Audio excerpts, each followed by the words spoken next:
Hey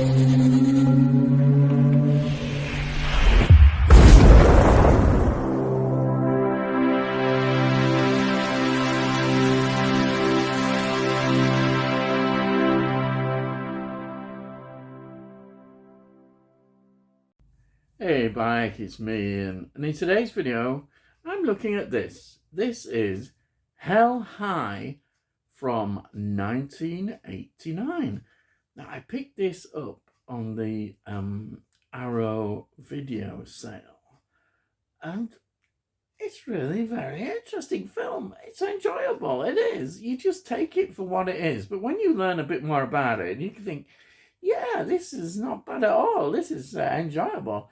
It's not going to stretch your brain too much, but it's a sort of film you can come back and just enjoy. It's also, as a film, very interesting because it's 1989, and which is considered, it's really at the end of the slasher era, yes. And this particular film isn't just a straightforward slasher. It's really seen as a revenge kind of film as well. In fact, more in many ways than the slasher element, because it's not a massively graphic film. You know, it's obviously got its kills, and I mean, there is a certain obviously amount of blood and what have you, but you know, it's in a very interesting film. So let me get into it. It's 84 minutes long. I'd say it's not too long. On Rotten Tomatoes, it's got a low rating, 23%. There wasn't a great deal of love for this. I think a lot of it is to do with the struggles as well, getting this film made, and the background at the time, and now, especially with this Arrow video release, I think it'll get a lot more love, and quite rightly so. Now, it's written by Douglas Grossman and Lee Evans. It's produced by Douglas Grossman and David Steinman, and it's directed by Douglas Grossman. And this is his one film direction. He didn't do any more after this. And what a struggle it seems to me. You get a real insight into, you know, when you have a vision of a film, getting the money together, you know, everything, casting, getting this film on a budget is not easy, and raising that money as this happened, because you know what happened with this film? They did all the filming and they ran out of money. Yes, they ran out of money. He had to go around finding more money to complete the film, and it took a year, and then he managed to get all the cast back together and they completed the filming. So it's a very interesting insight into filmmaking, and this Arrow video brilliantly shows all that with the interviews we get about this, and I find it fascinating. Yeah, but he did complete it, and he's got this film, and it's there, and it stands up well. Yes. Let's have a look at the cast. Now, the cast is really more of an unknown cast, particularly at the time. Now, Christopher Stryker plays Dickens. Christopher Stryker sadly died a few years later after this film of AIDS. So he never developed a career, sadly. Maureen Mooney played Miss Brooke Storm. I like the name Storm, but she plays Brooke. Then the one actor that has made some sort of name in terms of acting is Christopher Cousins, who plays John. His film roles are not particularly massive. I noticed he was in The Grudge too, so that's a known film, isn't it, from that series. But he was a hell of a lot of TV work. He's in everything you can think of. He was in a TV soap obviously I don't know anything about this soap, but it was One Life to Live, which ran from 1991 to 2008. A big American soap. So he did that, but his amount of work he does in TV is massive, and that's where he made his career. So he did well, you know. Then two more members of the cast. We've got Millie Precious. She plays Queenie. And yes, she's a sort of stereotyped character, I would say, in the film. And then we've got Jason Brill as Smiler, and a few other sort of lesser members in the film that are there, you know. But I've just mentioned those.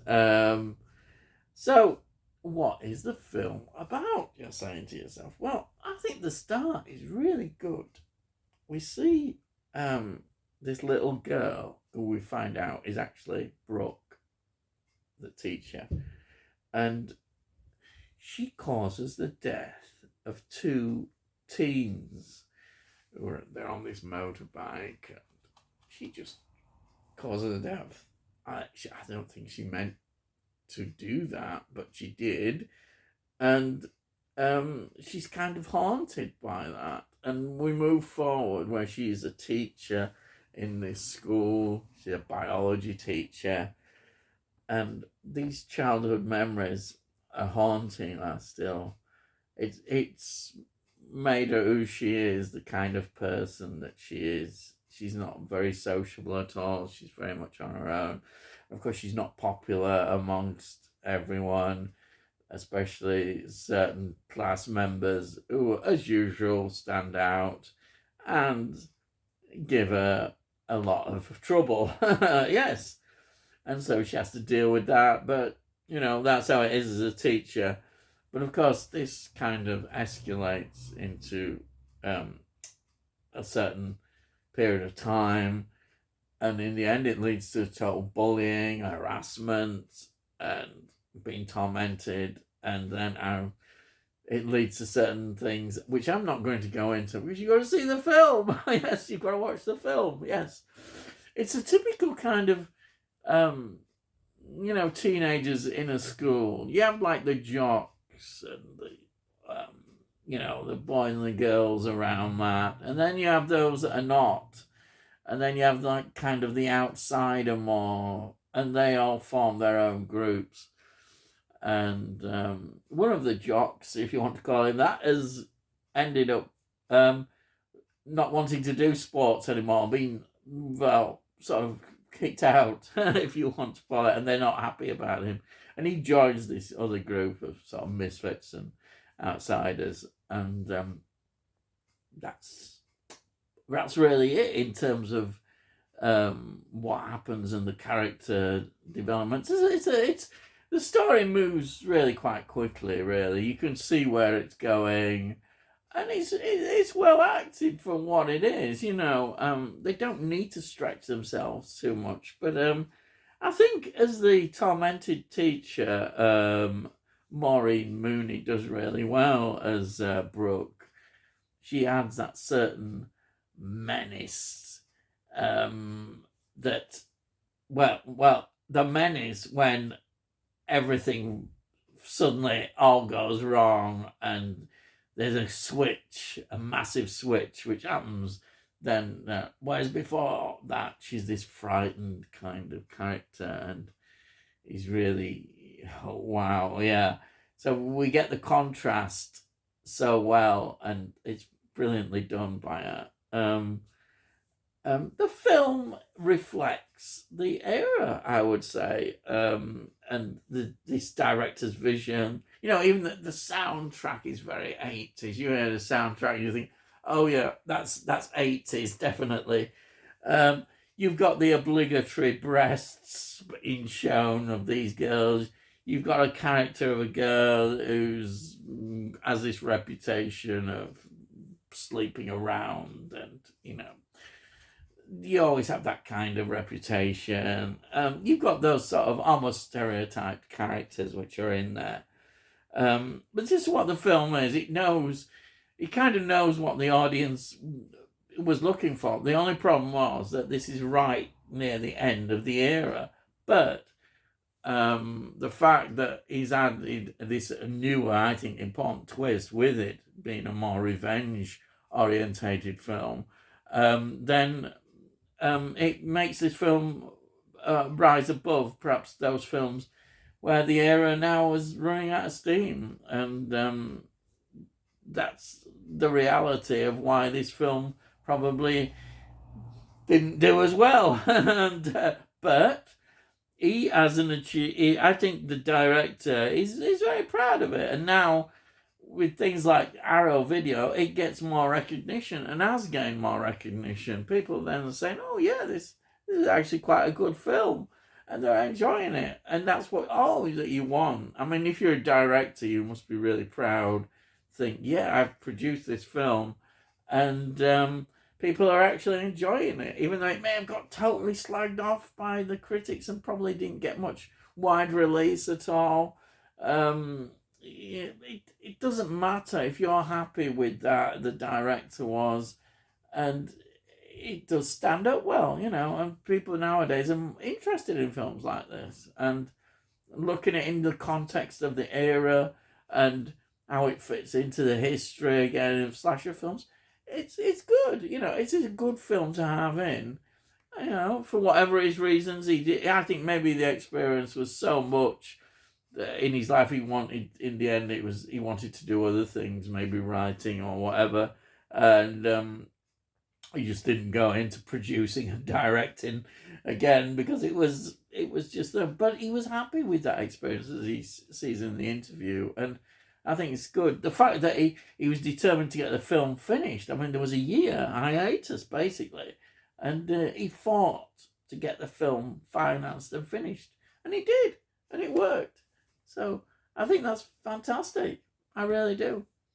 Now, just before I finish this, let's just have a quick look again at the Arrow Video release. That cover, isn't the cover fantastic?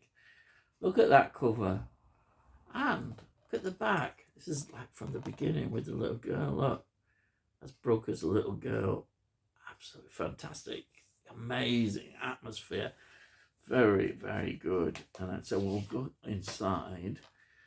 And inside we've got the disc. I'll just take that out. And can you see we've got the original cover inside, so you can reverse cover and switch it around. But to be honest, I really love this new artwork better than the cover.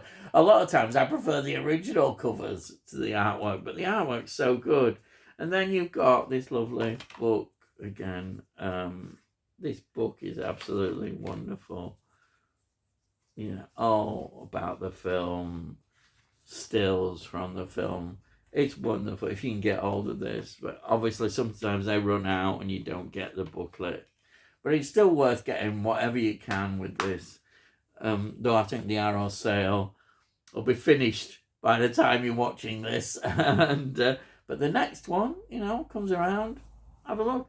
It's worth picking up when it's cheap. You can't beat a bit of a bargain, can you? So there it is. That's El High from 1989. Well worth it.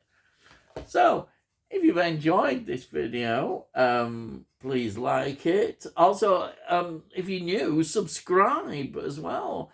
We'll let you know when I produce these videos. And I say, if you like it, it helps with algorithms. And it all costs a note. If you've got comments, please put your comments down. I love to read your comments, and I'll answer all your comments. Yeah, that's it, really.